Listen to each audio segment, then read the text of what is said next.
I'm going to start out explaining how you can get English to Spanish interpretation. Hola, buenas noches, buenas tardes a todos. Todas las prácticas hoy noche van a estar en inglés, pero puedes acceder la interpretación inglés a español siguiendo estas instrucciones. Para activar la interpretación simultánea, busque en el parte inferior de la pantalla de Zoom un icono del globo terráqueo. Y allá haz clic y escoges el lenguaje español. Si usted quiere, se puede hacer silenciar el audio original del webinar y solamente escuchar en español, o puedes dejar los dos lenguajes. Para la opción silenciar el audio original, se nota en el menú que está mostrado en ese documento, y solamente desactiva la sobreposición de voces por un sonido más claro en español. Si hay problemas, nos comunica en el chat, pero en esa manera puedes hacer todas las presentaciones en español.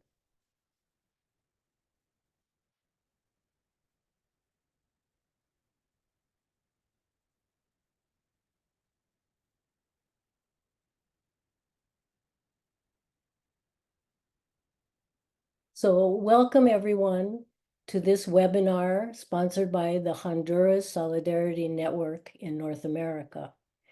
We're pleased to have speakers from a number of member organizations of the network tonight.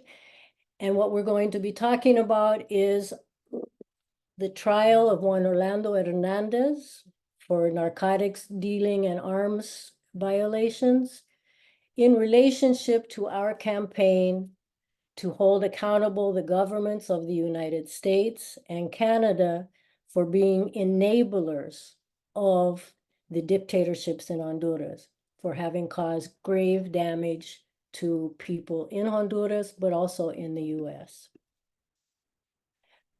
We're going to have time for questions and answers. And what we would like you to do is to write your questions as you think of them during the speakers and put them in the Q&A section. That's at the bottom of the screen, says Q&A. If you write your question there, we won't miss it. We can't guarantee that we'll find it in the chat. And we will probably not be able to guarantee we can catch questions off of Facebook, but if we are able to, we will. We have 4 speakers speaking tonight covering the trial, our campaign, and actions you can take to join the campaign and to hold the U.S. accountable. We hope that you will join with us in making the U.S. pay the cost of what it's done in Honduras, and with questions, comments, and anything you'd like to say also in the chat, but questions in the Q&A section, please. We will be sharing contact information and links in the chat so you can get more information.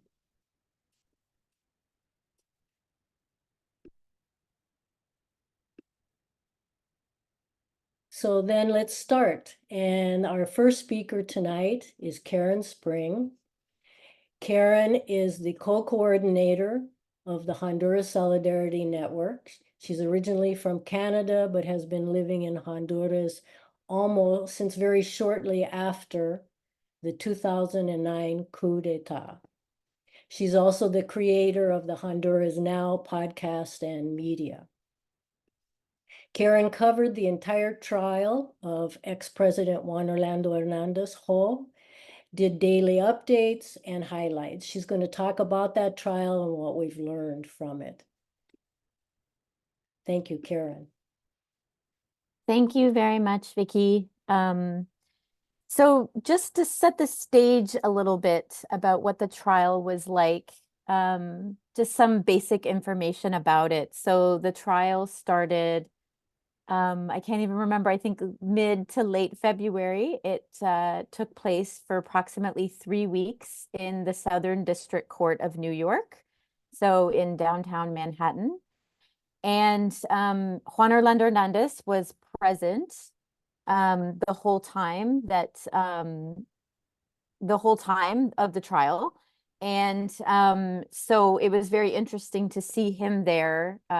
Probably it would never happen that you would see Ho sitting in front of a judge in Honduras. And so for most of the trial, there was no one from his family that was there. And he was found guilty on all 3 counts that he was accused of by a jury. He was found guilty of drug trafficking or conspiring to traffic drugs, as well as using weapons to do so. And interesting enough, using destructive devices and machine guns is actually one of the worst crimes, or it has the longest prison time. So he was found guilty as well on using weapons. So I think I'm going to go through about 5 different things that I think that are the main takeaway points from the trial. I'm definitely going to miss details, so please feel free to ask questions at the end, and I'll try to address them. But basically, I think the first thing I want to say is that I was one of many spectators that watched the trial. There was very little US media coverage, and basically people from the US press that went to the trial. The first day and the last day, especially when Ho took the stand to testify in his own trial, some media showed up, but largely it was mostly Spanish-speaking media and Honduran media that were there. And I'll talk a bit more about why that is and why it's important for our campaign.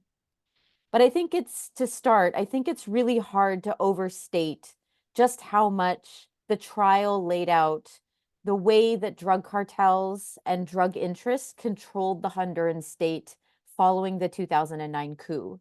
And there's so many details that show that it's hard to get into all of the details. But the more that you learn about it, the more you realize that Juan Orlando Hernandez and the post-coup governments were basically, it was a drug cartel that was in power in Honduras, and that the US and Canadian governments were supporting and working with and legitimizing. And I'm going to emphasize the role of Canada, because Canada often gets left, it basically gets left off of the discussions when we talk about Latin America. But Canada played a fundamental role in supporting the post-coup governments in Honduras, and they received a lot of economic benefits. And although we don't have as much power and as much economic power as the United States did, the United States often calls on Canada to support whenever they need it, and Canada is very willing to do so. So my first point of first of my 5 points that I'm going to go through is that the post-coup governments in Honduras were largely funded by drug money. And that became very clear throughout the trial in so many different circumstances. So for one, in 2013, the Honduras Solidarity Network sent a group of electoral observers to a specific area of Honduras in Western Honduras by the border with Guatemala. And our election observers in 2013 raised an alarm saying that there were significant drug interests that were preventing people from going to the polls to vote. And again, this came out in Juan Orlando Hernandez's trial, because Juan Orlando Hernandez's drug allies, who is a mayor of a municipality in that department of the country, was basically ensuring that nobody could go to the polls to vote because they were going to stuff the ballot boxes in favor of Juan Orlando Hernandez. And that is just in one area of the country, but that became very clear just how much the governments were funded and controlled, and basically their ability to win the election since the coup was because of drug interests and drug money. There were millions of dollars given to both Porfirio Lobo Sosa, who was the president immediately following the coup, and Juan Orlando Hernandez, and mostly bribes that were paid by drug traffickers to Juan Orlando Hernandez through various channels so that he would protect them, he wouldn't extradite them, he wouldn't investigate them, and that was part, and he would protect them while they were trafficking drugs across Honduras, and that's protection by the military and the Honduran police.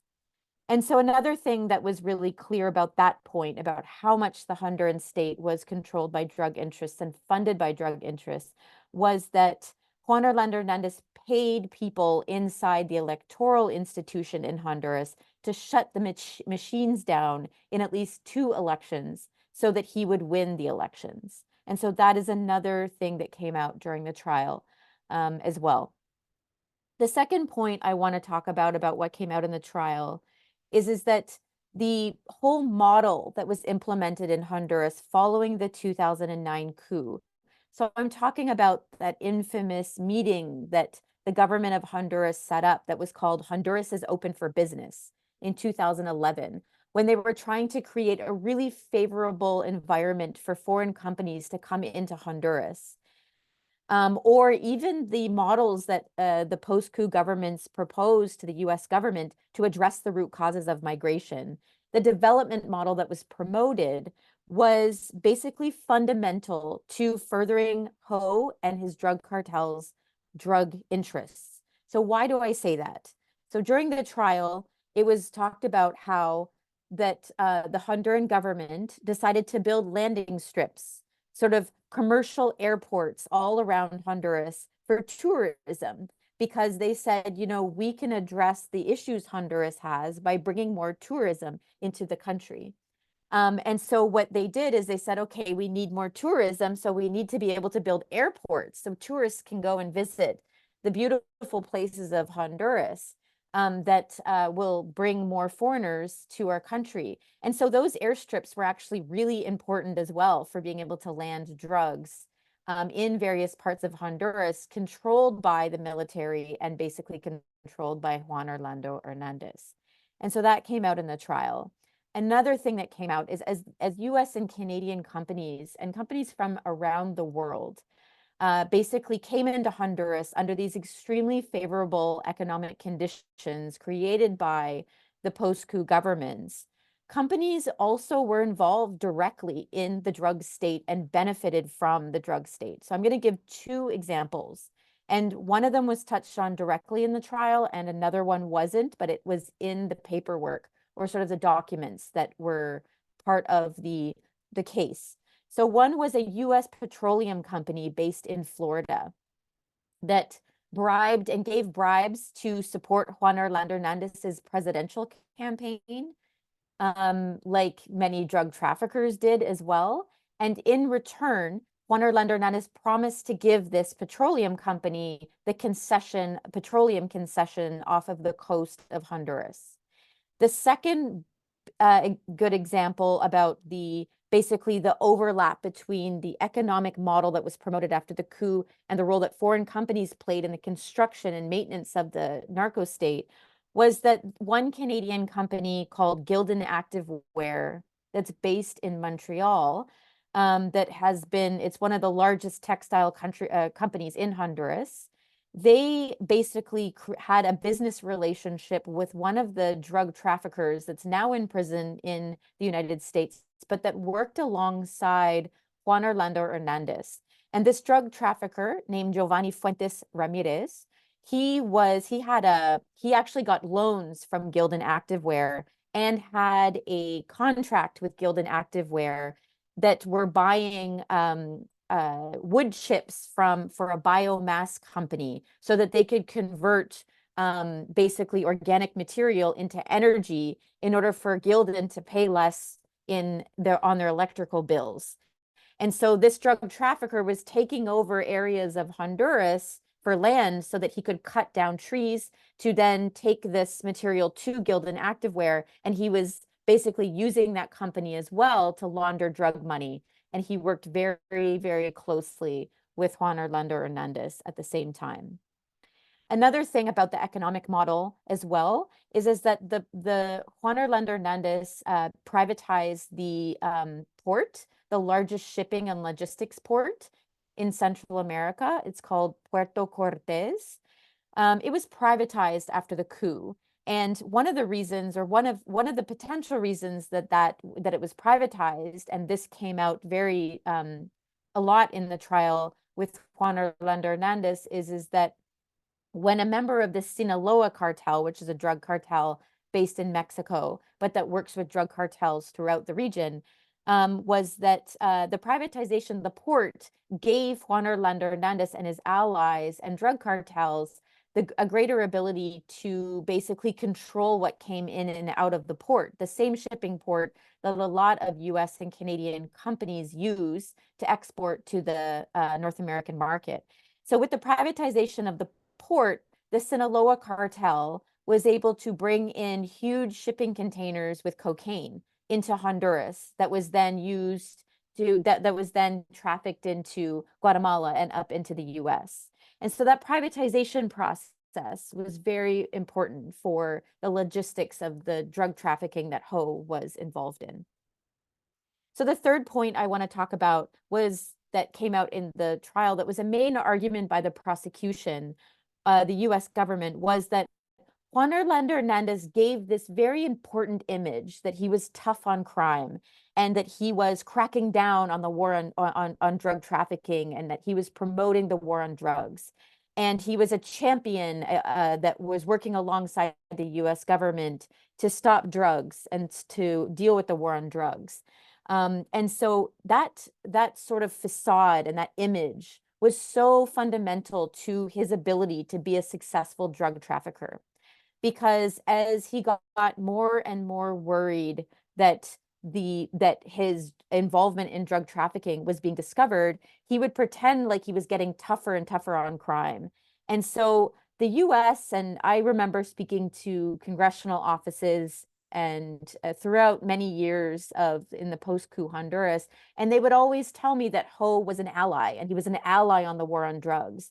And they kept funding and fueling, and giving him funding, basically sending military supplies, training the military, sending weapons to the police, and to sort of crack down on or to fight the war on drugs. And this was very much a fundamental part of his ability to continue trafficking drugs. In public, he was fighting drugs. He was stopping drugs moving into the US. He was asking the US for more and more money and more training while he was behind the scenes trafficking drugs. And the US and Canada played a really important role in fueling that facade and fueling that public image that he was promoting, thus, therefore, fueling his drug interests and the drugs that they were shipping into the US. So I'm getting close to the end of my time, but I wanted to mention just two more points really quickly. Number 4 is that Ho's business allies were extensive. He worked as the head of a drug cartel. There was no difference between him, the Honduran military, the Honduran police, which he commanded and oversaw, but also the MS-13. And that is a really important point for people that are really watching what's going on with migration in the United States. So many Hondurans over so many years have fled Honduras because they're fleeing gang threats. And in the trial against Juan Orlando Hernandez, it was very clear that Ho was working alongside the MS-13. The leader of the MS-13 was trafficking drugs and receiving weapons from the Honduran police in order to continue their operations in Honduras as a transnational gang. And Ho was protecting the MS-13, so protecting them from arrest, from investigations. And so that came out very clear in the trial. Also, how much the major political parties in Honduras were also working alongside drug cartels, alongside the military and police. 3 military generals that came and testified in favor of Juan Orlando Hernandez in his trial. One of them was trained by the US and fought with the US in Iraq in Operation Freedom. And another one was stationed in the Bajo Aguan region, which is one of the deadliest regions for land offenders in Honduras. Also, I should mention that drug cartels also received support from an Israeli diplomat that was used to, an Israeli diplomat was used by the Sinaloa cartel that was based out of Honduras and Colombia to basically launder drug money, take suitcases of drug money from the Sinaloa cartel that was working with Juan Orlando Hernandez to take the drugs to Colombia to then purchase more drugs to then run up drugs through Honduras once again.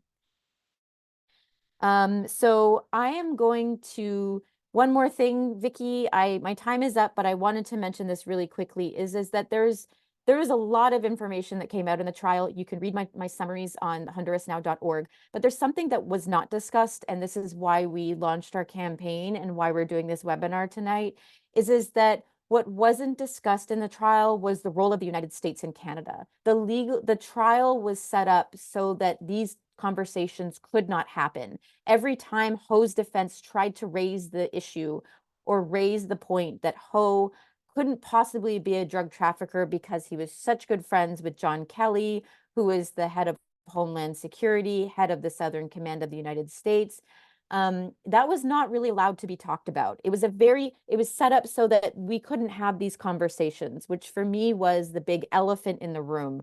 The conversation that we couldn't have in the trial, that wasn't allowed to be had in the trial, is what we were doing outside of the courtroom as the HSN, as SOA Watch, as Witness for Peace, as all the organizations that have been, talking about the role of the U.S. and Canada. I want to mention too that Ho took the stand in his own trial, and he talked about his great relationship with John Kelly. And so I'm going to leave it there. There's a lot more to talk about, but I'll stop here and I'll leave time for questions. We'll leave time for questions at the end if I didn't address something. Thank you. Thank you, Karen. That's a great way to leave your presentation because it takes us right to the next presentation.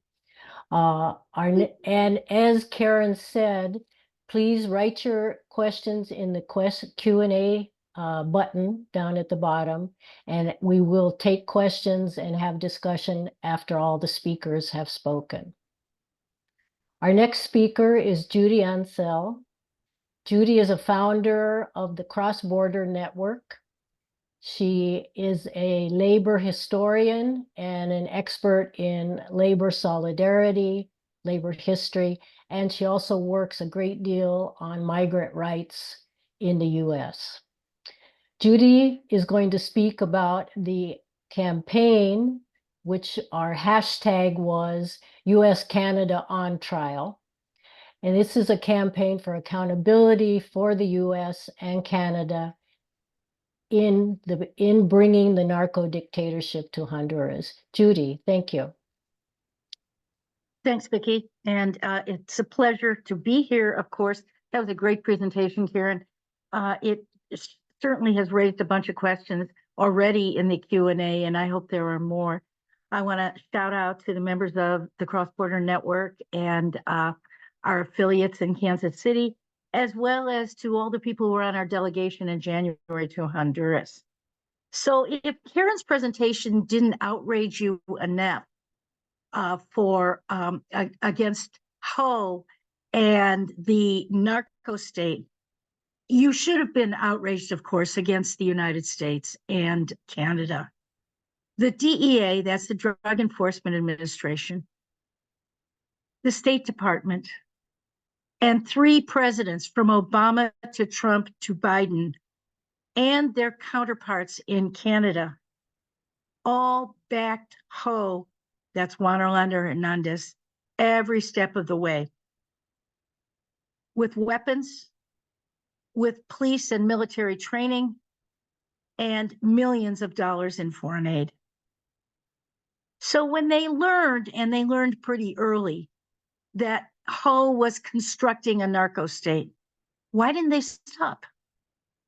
What kept them going, calling him a paragon of democracy, our friend, when they knew full well that he was not only, as he said, stuffing cocaine up the noses of the gringos, but also committing massive human rights violations and creating an immigration emergency, which affected the politics of the United States from Obama to Biden.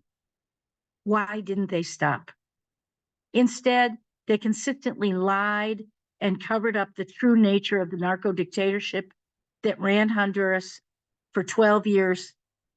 And they kept inviting Ho to Washington and sending him more aid. So why not? Well, I think Karen has laid out a little bit. Ho really followed a neoliberal agenda. Despite the fact that he was dealing drugs, he was satisfying the U.S. corporate state.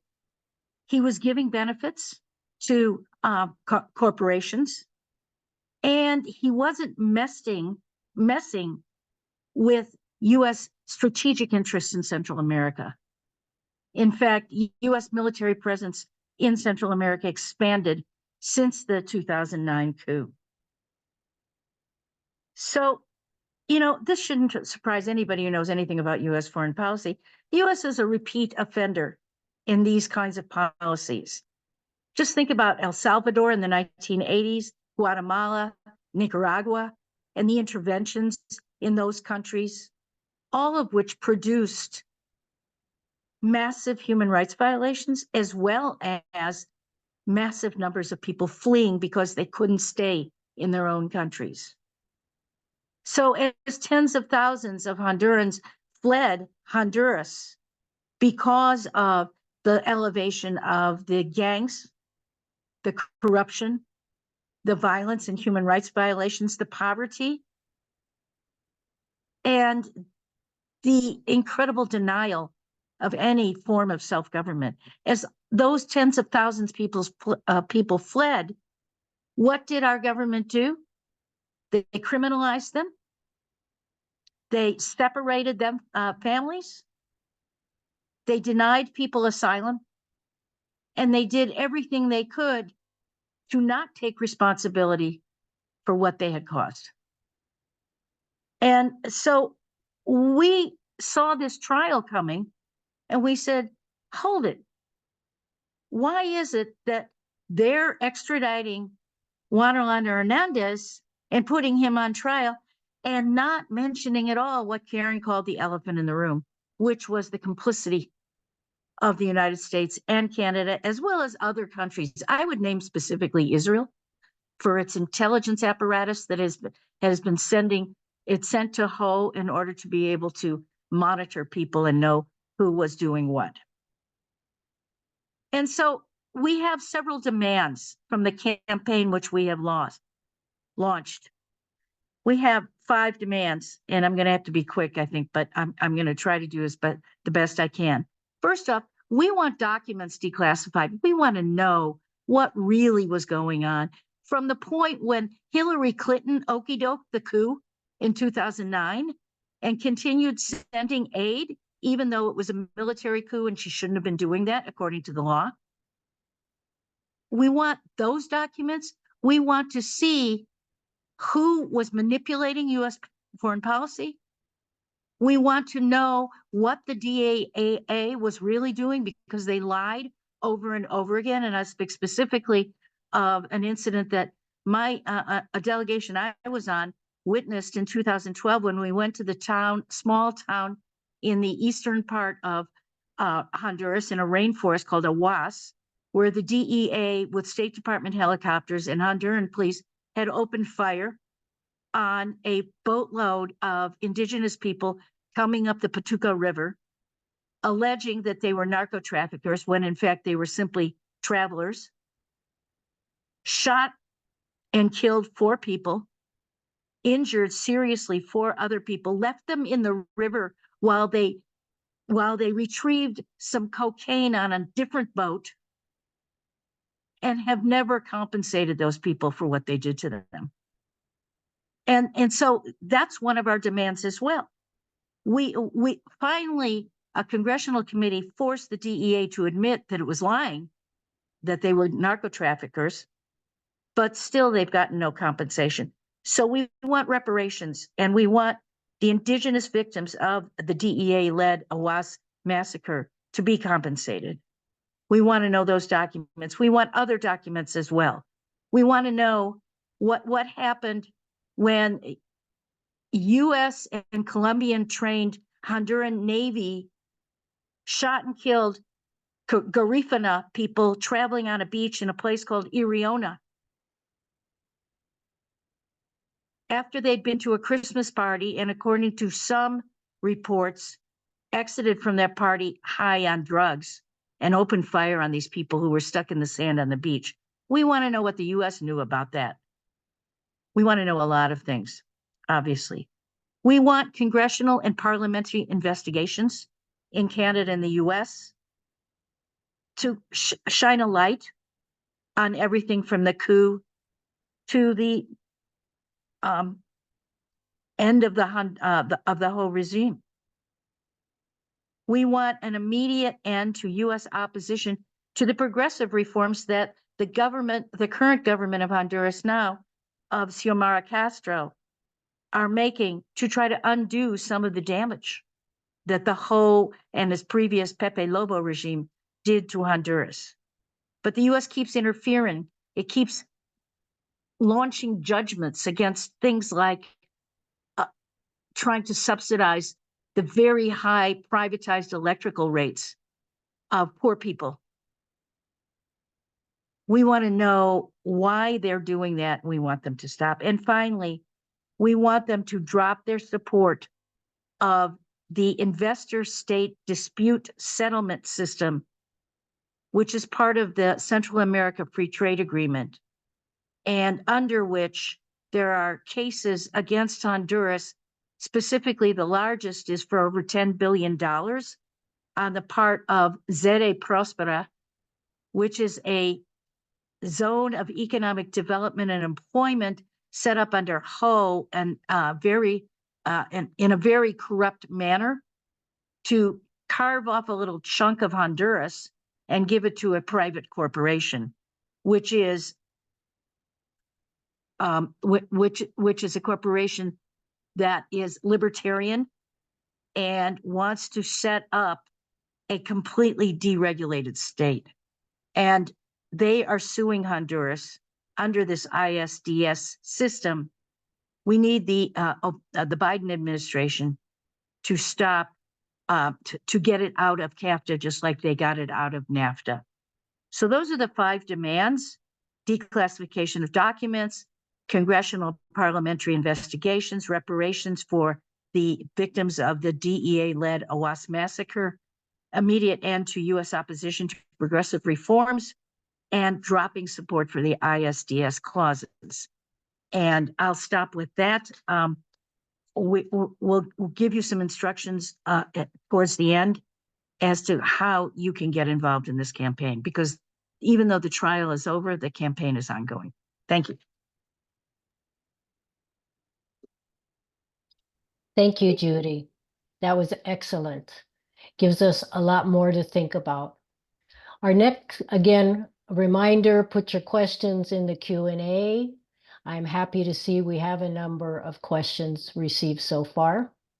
Our next speaker is Lulu Matute from the School of America's Watch, SOA Watch.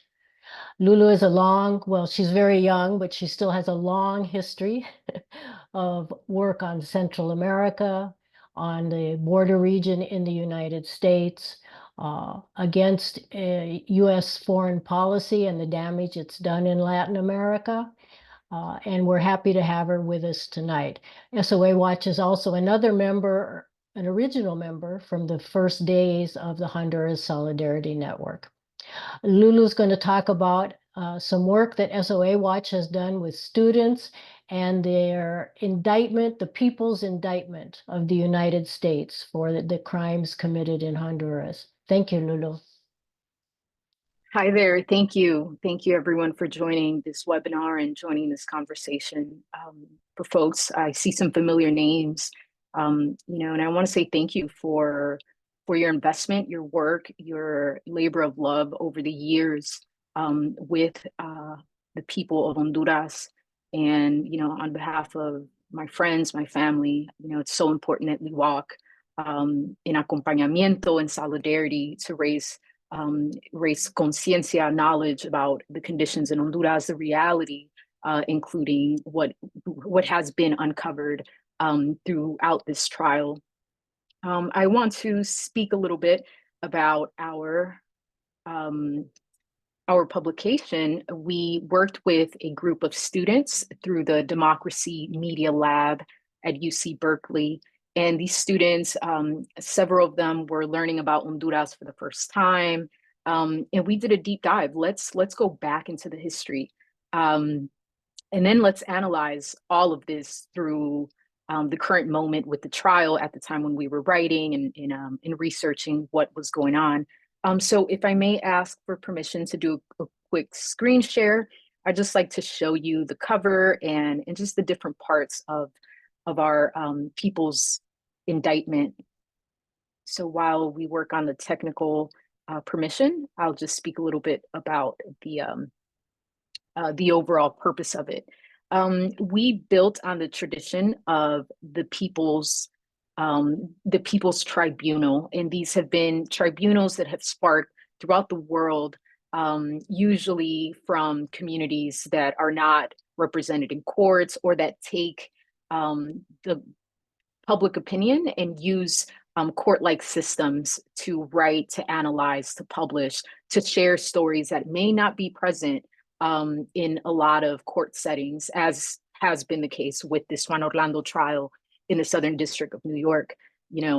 Karen mentioned the elephant in the room. It is that very elephant that we're just like pointing at and saying this is what was missing from that trial and what we want to unearth, uncover, and to talk about, to share, to make public. Before I get into the breakdown of the People's Indictment in the making of a narco state, I just wanted to add one other point that both Karen and Judy have built on, and this is specifically what we learned in the trial about the relationship between the narco state under Juan Orlando Hernandez and organized crime like Mara Salvatrucha, MS-13. In 2018, under the Trump administration, then former U.S. Attorney General Jeff Sessions said, horizontal violence is not grounds for asylum. And to your point, Judy, families are separated, people were turned away. Horizontal violence was a way to look at asylum law and to cut millions of people off and say, well, those are your issues, those are your problems over there in that country far away. And that does not qualify as political asylum, as social persecution, for example. But what we learned in this trial is that, yes, in fact, there had been those relationships. There had been that structure facilitated between the narco state, which was operating for 13 years, and organized crime. So when people, Hondurans, who were forcibly displaced from home, came to the US-Mexico border and talked about the violence within their communities, the violence following the elections, 2013, 2017, and the role that organized crime was playing in that, though the US government called it horizontal violence, what we know now to be true is that that is deeply, deeply connected to the political violence that took place under the Juan Orlando Hernandez regime. Now, I'm going to revisit the screen share so that I can briefly take you through. All right, and we are able to share, great. Thank you kindly. So in this indictment, you will see a bunch of links, and what we try to do is become a repository of information. So it'll lead you to a lot of our partner organizations, including the Honduras Solidarity Network, Honduras Now, Karen Spring's day-by-day breakdown of the trial. Also folks who have written about Honduras over the last 13 years. So we invite you to go through, click, if this helps your own analysis, research, and writing, we welcome you to do that and spend time with it. So we do a brief overview of the case, US versus Whole, and then we flip it. We say, we the people who have been on these delegations to Honduras, we the people who have loved ones that are from Honduras, that are living in Honduras, We who are conscious of neoliberal policies and what they look like today in the current moment, we the people who are critical of, the Monroe Doctrine 3.0 and how it's evolving, how that rhetoric is evolving with policy. We are the ones who are coming together to be in conversation and publish this indictment. A deep part of our work as School of the Americas Watch is the historical context and the historical analysis. So we go deep into the U.S. involvement in Honduras, and you don't have, Soto Cano, you don't have this militaristic apparatus without, the Cold War, without U.S. involvement in making Honduras into a strategic geopolitical location for military intervention throughout the region. So we go deep into that. And then we have a timeline of these actual official meetings and what came out of the meetings with the US government and Juan Orlando Hernandez. And lastly, we have a human rights section, which later this month, you'll be able to come back and have an extended analysis and conversation there about human rights during the 13 years of Juan Orlando and currently as we move forward. So I'll just scroll through quickly in the interest of time, but I did want to point out this very poignant tweet that Juan Orlando has shared, where he identifies, right, these U.S. governmental bodies, institutions, departments that he was working with, that his government was working with to make possible, yes, the or rather the components of drug war policy in Honduras, but also immigration policy, right? I think it's really important that as you read through this or as we go through the work, we also discuss how immigration shows up.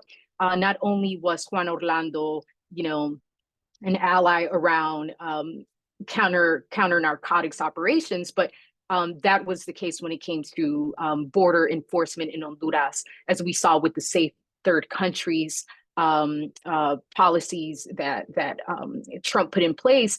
And even now, I think one area of development and analysis and ongoing conversation is how our the countries in Central America, how have the border regions within that region evolved and changed according to U.S. policy and U.S. investment. So just some central positions, and I'll go through really quickly. The complicity in the rise of Juan Orlando, we see the evolution of how he went from leading Congress to taking over. And really quickly, just checking in on time here. And I'll leave it here.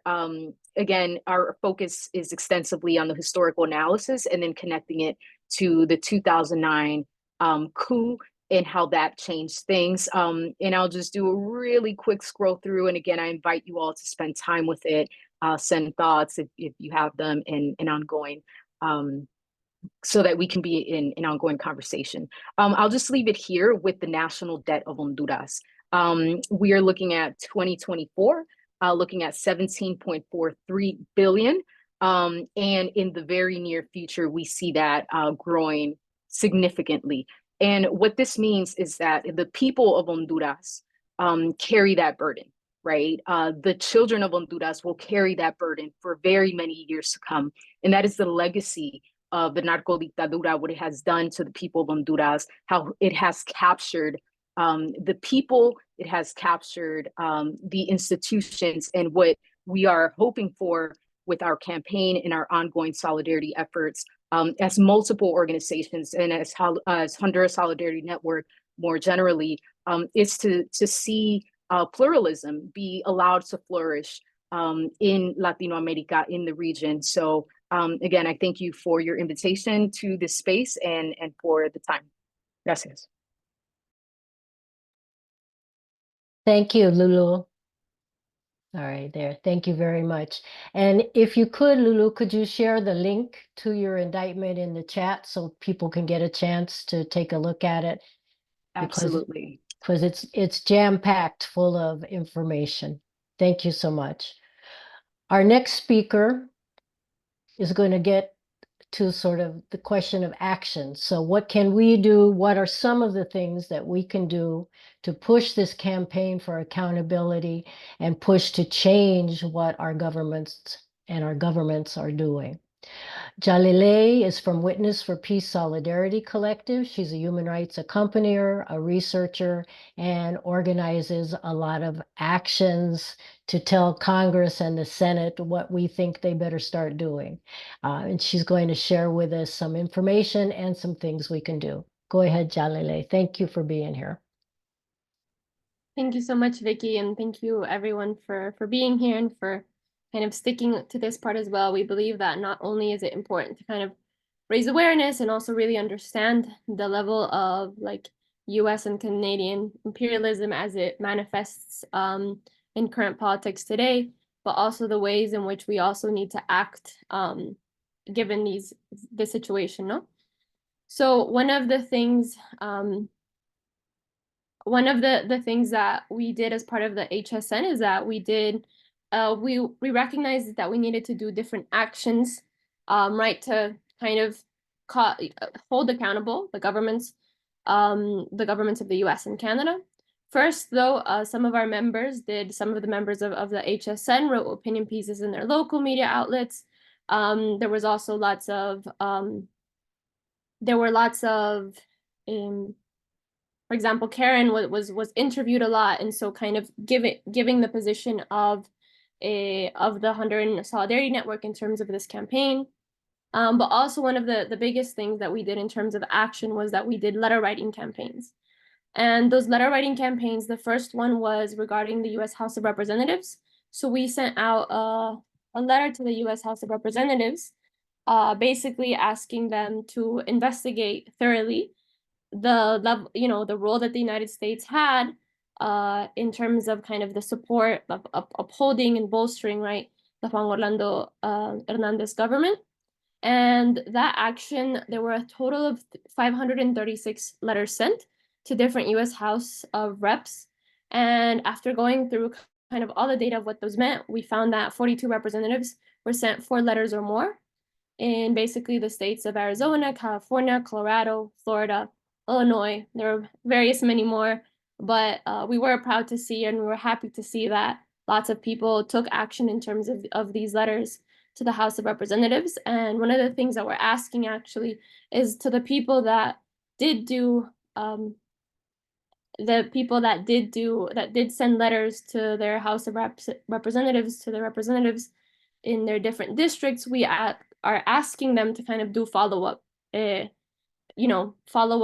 letters, just sending, hey, we reached out on this date and we want to know if you're taking this inquiry seriously. We really want to make sure that there's some sort of accountability on the US side in terms of these letters, no? In terms of the investigations.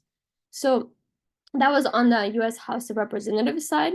And then more recently, to mention also that we accompanied this letter writing campaign on the Canadian side.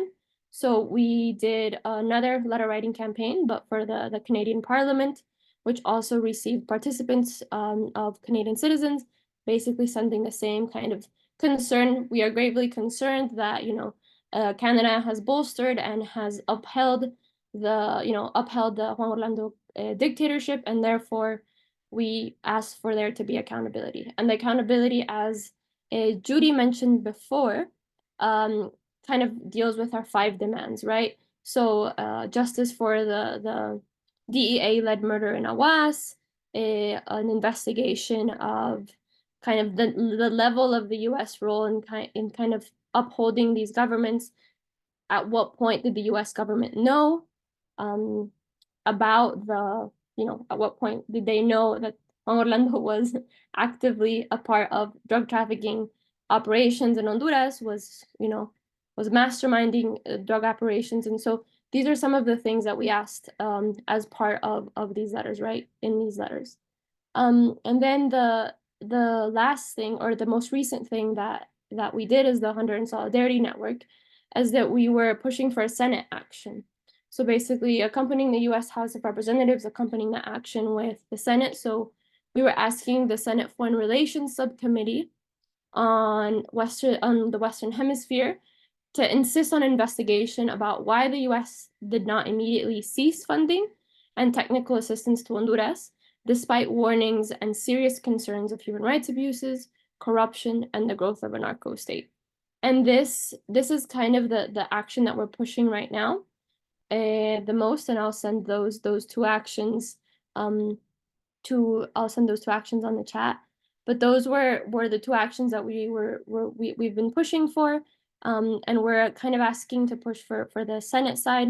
If you would like to, if you haven't already sent a letter to your House of Representatives, also you're free. We welcome you to do so. But we're really asking for people who have already sent letters to the reps to follow up on those letters to make sure that, one, we haven't forgotten, and two, even though the trial is over, we still need to continue to insist for accountability. So I will send those two links.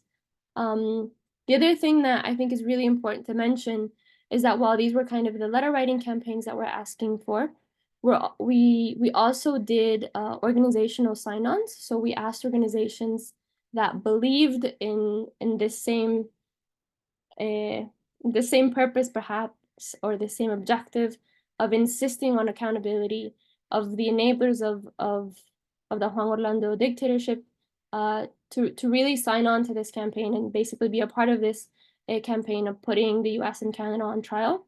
And so we had approximately between 39 to 40 organizations sign on between the U.S. and Canada. And some of those are networks of organizations, but also if you're a part of an organization and you would like to also sign on, basically saying that your organization believes in the same purpose, believes in the same objective, we also welcome you to sign on to this organizational sign-on. But as of now, we are, I guess in terms of what can you do now, I think keep insisting that the US government carry out an investigation, no? And so we'll send those links. I think Karen has already sent them in the chat. But if there's any questions regarding the kind of the actions or kind of what's the next steps, feel free to ask in the chat. But on my end, that's really about it.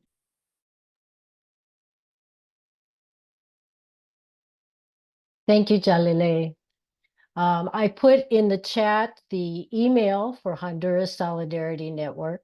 So if there's anything you've heard here that you would like more information on, please email and we will get back to you. If you want to sign on to the organizational sign-ons, you can contact us via email or through the click actions. And of course, you can just take the click action. But we really are going to be working to build this campaign and extend it for the next period. And we think that we have a chance, but that to actually get some kind of investigation, some declassification, and some pressure from the people in Congress and the Senate who have expressed concerns about the U.S. role in Honduras over the years. But we need everyone to be working on it.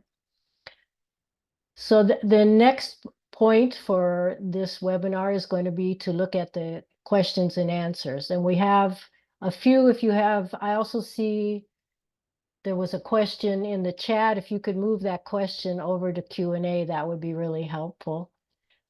And let's look here and see. So we have, and you still can put yours in. So I'm going to start reading some of the questions. There's only a few so far, so I think we can just start going to answer them.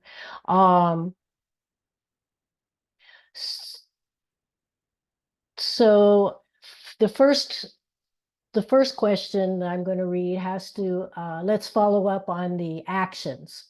And there's a request for us to share some of the content of the letters that were sent to the Canadian parliamentarians and who specifically was contacted so that the Canadians can follow up on this. And there was also a question just asking about what kind of response we got from the Canadians. And I think probably either Karen or Jalile could answer that question.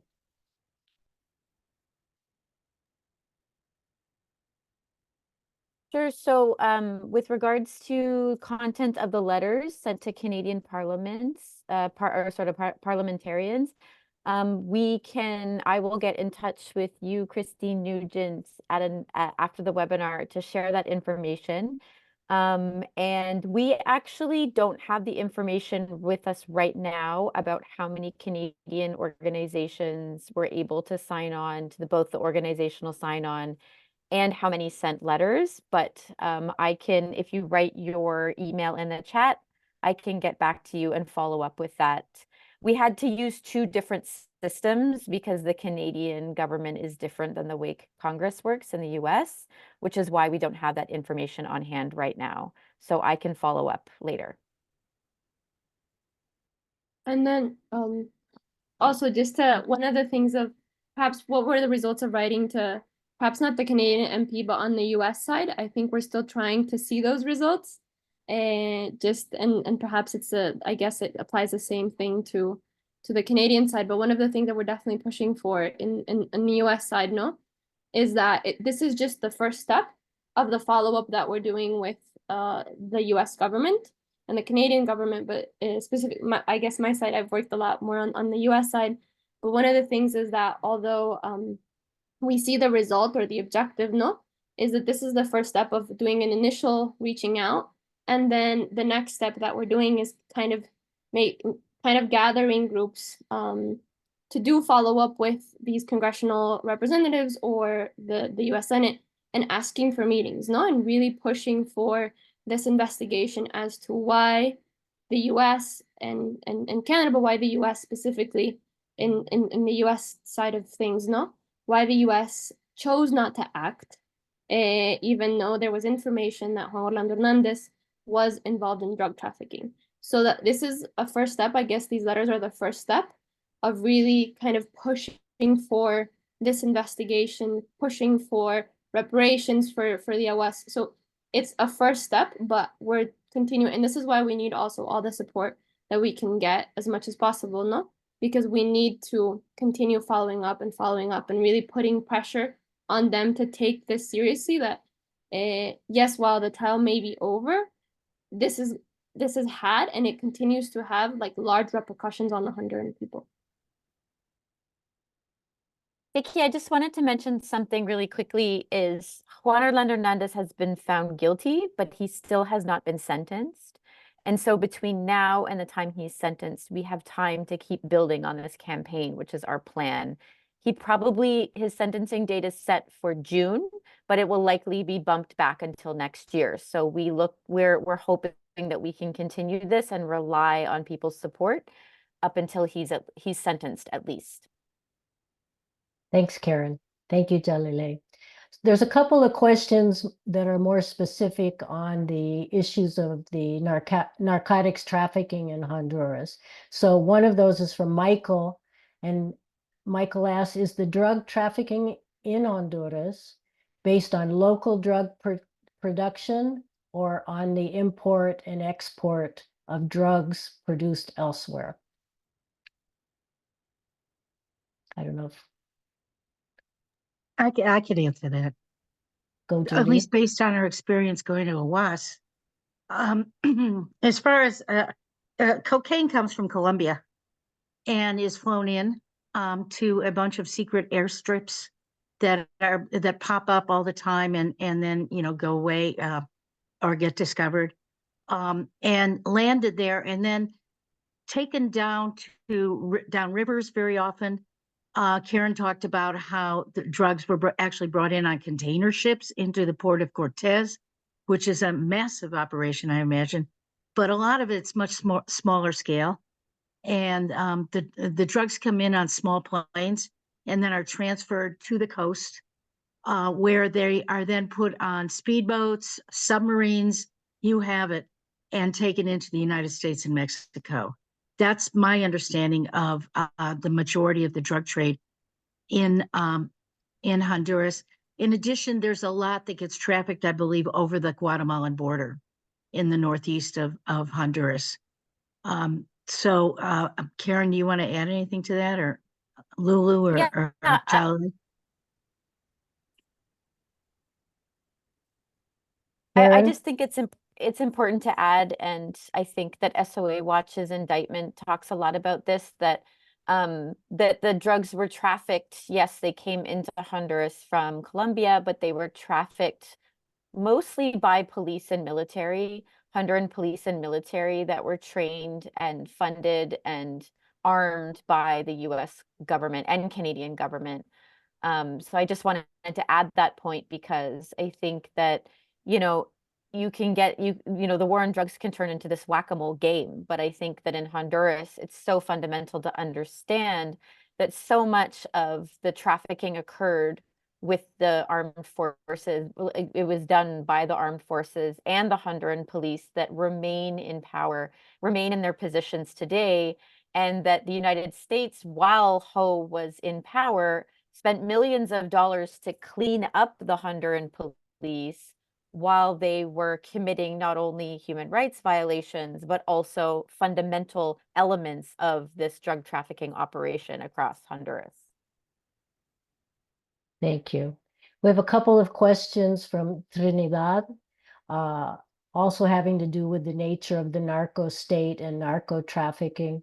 In one question, it says, one of the ways you can measure the tragedy of Honduras having been converted into a narco state is for the large number of youth that have lost their lives and continue being assassinated in the war of the gang wars, the pro-cartel gang wars. Is there any estimate of how many young people have died in this street war?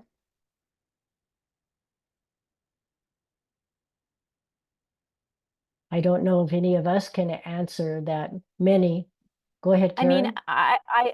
I don't have the answer to that question, but I think that a Honduran organization that might would be Casa Alianza, which is based in Tegucigalpa, that works alongside youth.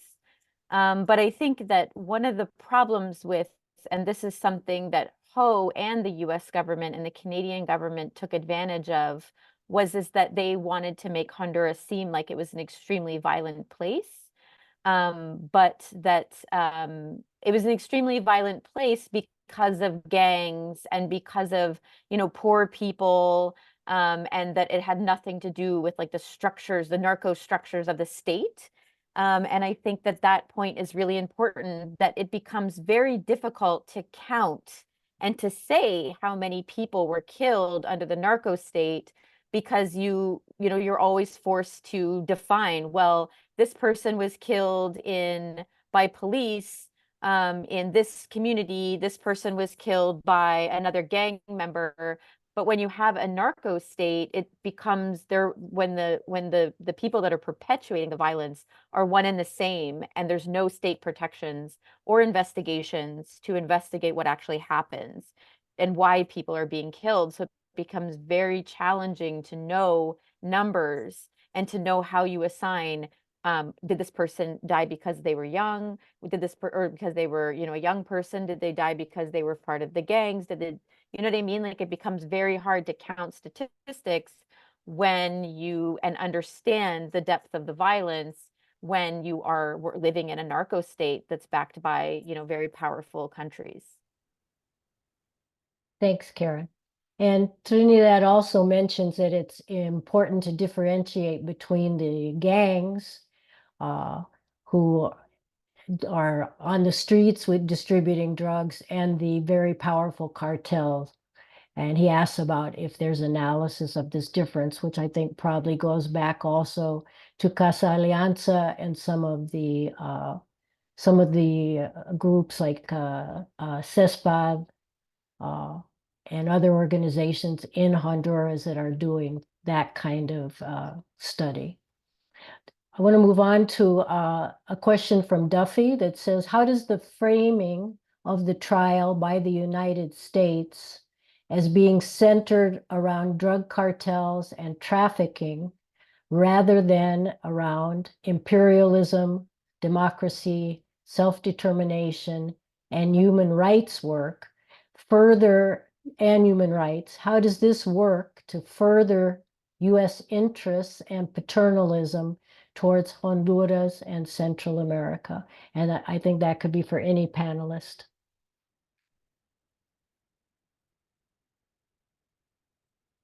Well, the answer is yes. It does. I mean, it's like very convenient that they just, pick Ho and his cohorts, like, the head of the police and so on, to try and blame for, like narco trafficking. And then because of the rules of evidence in a U.S. court and the charges, nothing else can come out, which I think Karen already mentioned.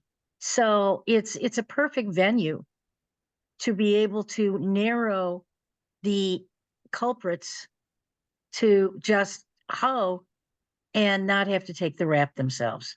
So, I mean, I think that's why they did it, because it's why they were permitted to do it by the State Department, the New York prosecutors. Otherwise, I just don't think it would have been possible. Any other thoughts, guys? I would add that it conveniently fits this narrative that justifies the ongoing professionalization of security forces, right? Which means the U.S. looks at the issue and says, "Oh, there's so much corruption. Let's throw more money, more training, more professionalized ways of conducting business in Honduras," right? Which means more imposed ideas of how military security is supposed to run, of how structures are supposed to run, what democracy is supposed to look like. So I think that it fits the narrative of U.S. savior, U.S. like the guide, the way for all of Latin America. And it allows for ongoing funding, training of security forces in this case, oversight and guidance from DC, right? So it fits that narrative. There is a related question, and it's the next one, if you don't mind, Victoria. Vicky, Well, can I take this one? I'm interested in this one from go for it. from Phil. He says there's a concept of odious debts, which should apply to Honduras, first world countries and businesses, and the International Monetary Fund loan money to Hernandez, knowing that the entire bureaucracy was corrupt. Yes. The future generation needs to reject ownership of this debilitating debt. Yes. And I would add that within that structure, this also includes 30 to 50-year concessions of public lands, of water, of natural resources, right? So there's the debt and then the loss of land, the loss of natural resources. And then because of things like sedes passing under Juan Orlando, it opens the people up, the taxpayers, the future of Honduras to be completely crippled by debt, by the threat of debt. For example, Prospera, with a $10.7 billion US lawsuit against the state of Honduras, meaning against the people who would have to carry that burden. That's if and when Xiomara Castro or whatever, or whichever leader comes in and says, no, we're actually not giving up our land to a private company. We're not doing this. The people of Honduras would have to pay, right? So that debt is going to continue to increase. And that is absolutely tied to one of our campaign asks, that we are saying an end to that ISDS provision that allows those ongoing weapons of debt, of financial weapons, to be used in the case of Honduras.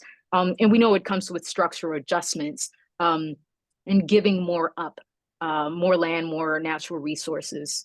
And I would, there's another question that mentions Haiti, and I would just name this in just the historical context and in comparison in this greater analysis, that in order for Haitians to be independent, right, the Haitian independence debt meant 150 million francs owed to the French for the liberation of the people of Haiti, right, of Haiti, which, looking at that in the contemporary moment in Honduras, there's something very similar there, where in order for the people to be completely sovereign, to have control of their land, they're going to have to pay.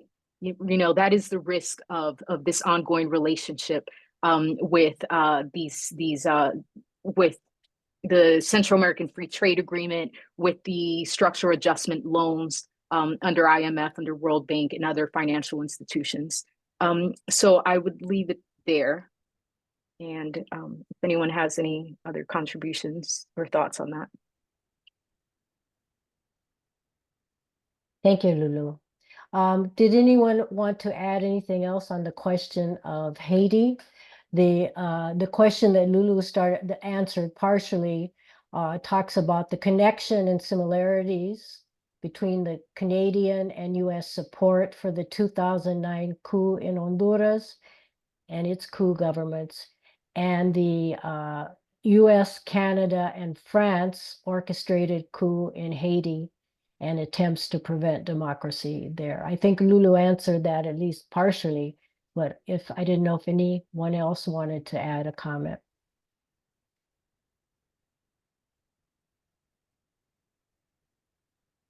Okay. Thank you.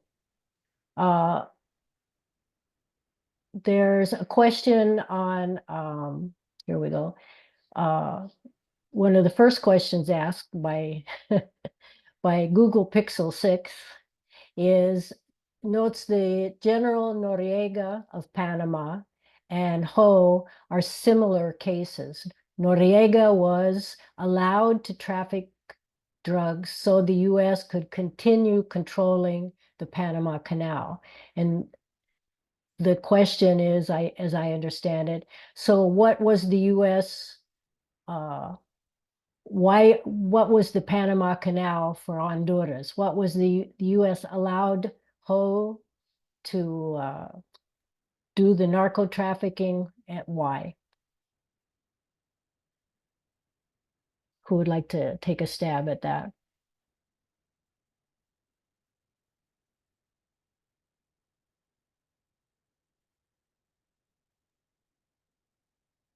Well, I'll try if Judy, nobody else says. Go ahead, Karen. Well, okay. Well, I think Ho was no longer useful to them. He was no longer president. His reputation was in the gutter. Everybody knew he was a gross human rights violator and super corrupt. And so, you know, he was no longer useful, and they could use him as an example of how they're still fighting the drug war. It seems to me. I mean, if the National Party had won instead of the Libre Party in the 2021 elections, then it probably would have been different. But since the Libre Party won and the U.S. didn't oppose it because the U.S. knew they had to clean up the image, so Ho was no longer very useful. Karen, what do you want to add? No, I mean, I think that's good. Lulu, go ahead. Yeah, I would also add that it was just undeniable at a point.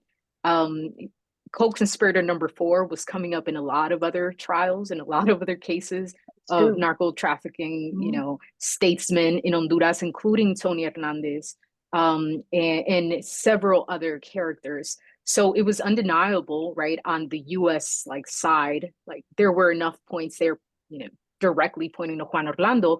And on the Honduras side, I would add that the streets were literally talking. Like, you would walk down the streets and you would see it painted, just everyday writing. Like, it was undeniable.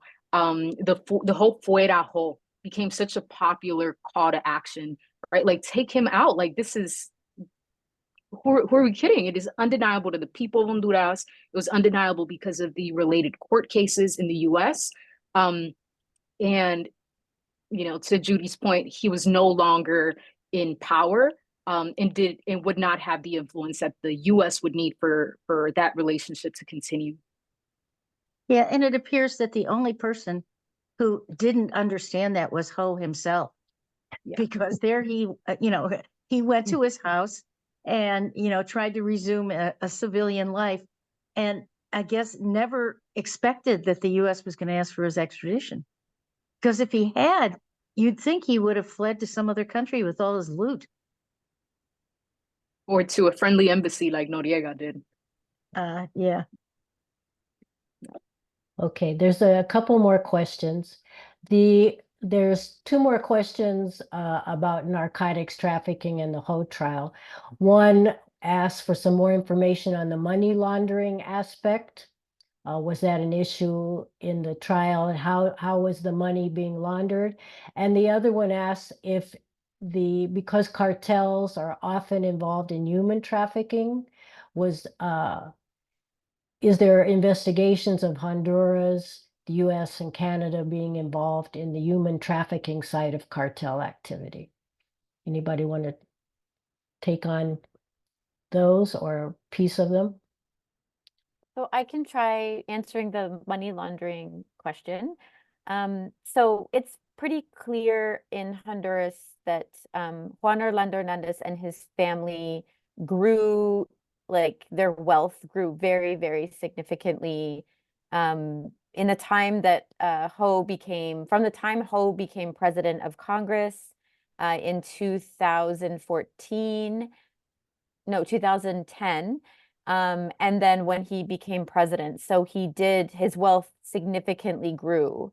In terms of the money laundering aspect, and this actually links to one of our demands, is that to date, it's been very difficult for the current government of Honduras to really map out the role of the narco state, as well as what actually happened with all of Ho's money. All the testaferros is a Spanish word that's used to say like front men or women, front people that basically put businesses and money in their name, like for someone else. So for Juan Orlando Hernandez.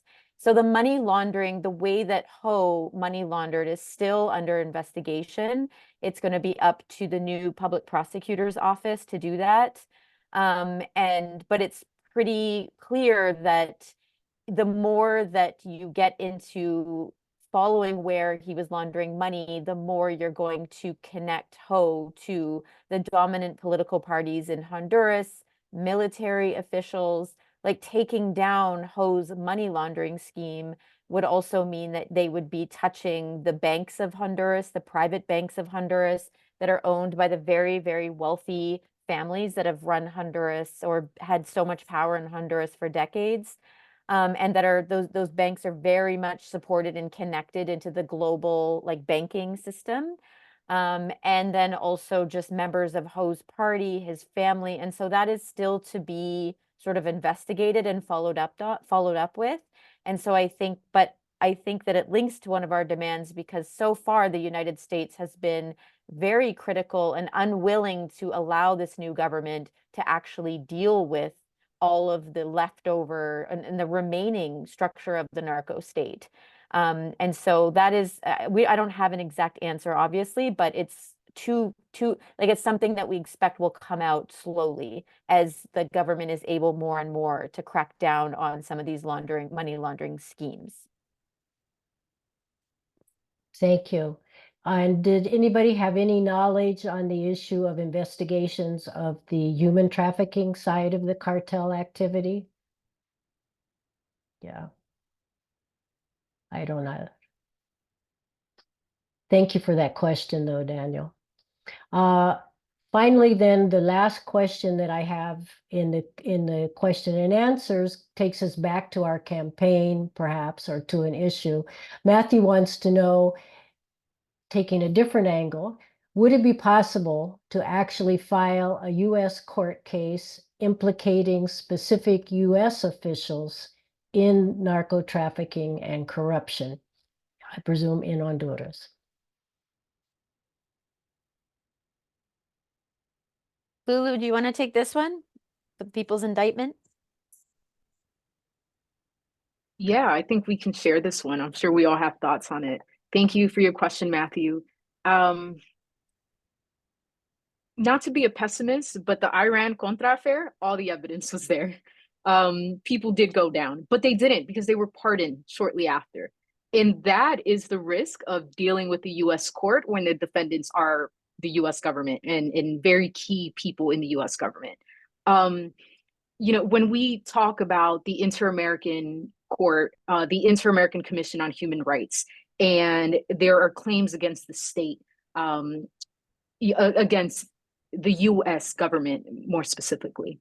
The U.S., their position is often, we're not under the jurisdiction of the Inter-American Commission, so there are these ways in which the U.S. is able to evade responsibility in international courts. It's hard to say, which is true in the case of Homeland Security, for example. The structure investigates itself and then it puts on, the trial. That wouldn't be a fair trial in this case. So though it's possible, as was, the undeniable evidence in the case of Iran-Contra affair, but so is the pardoning of key figures. This is the conundrum that we were in, just dreaming of a possibility when that could happen. But because we don't know if that's even possible, and again, not trying to be too pessimistic here, but what we did do was like, okay, let's take it to public opinion. Let's have the conversation there, and hopefully maybe something down the line, campaigns go on for years, we can see something happen that goes far beyond the analysis and the conversations and the public opinion, but to have actual and real accountability. That is the goal. But I think these are the preliminary steps where we raise conciencia and make that collective call to action for justice in the case of the people of Honduras. And this is exactly what inspired our Peoples Indictment and our campaign more generally. Thank you. And Anyone else Vicky, want to add, Karen? Yeah, I just wanted to add that I think Matthew's question is important because I do think that there are a lot of possibilities with very creative and committed lawyers in the U.S. to take a look at how, we can try out some legal strategies in the United States. Again, I kind of am sort of, I want to repeat Lulu's just like caution, because these are, decades long policies. These are deeply ingrained policies of the US government. But I think that every single year, creative legal teams are trying new strategies. So that's something that I'm hoping that, some people will take up or at least brainstorm about, which may be something that the HSN can do moving forward before Ho is sentenced. But I do want to mention something. As the HSN, we wanted to put the US government on trial and the Canadian government on trial, but we also think that it's important to put individuals in these governments on trial. If you read the history of, the US role in the region, you keep having these names come up over and over again, the same names that were involved in the 80s and then the 90s and the 2000s. And now, and all the way back to the 60s, there's all this repetition of people. And so, Hondurans will often talk about how Heidi Fulton, the former chargé d'affaires in Honduras, was so fundamental to keeping Ho in power during his second election. Elliot Abrams as well, who has been such a fundamental person in U.S. policy in Honduras and in the region as well, is still, being given positions in the U.S. government to set policy. John Kelly, who Ho talked about with pride on the stand in his own trial to say what a great friend he is and how supportive he was. These are people that need to face consequences for, what they supported and what they encouraged.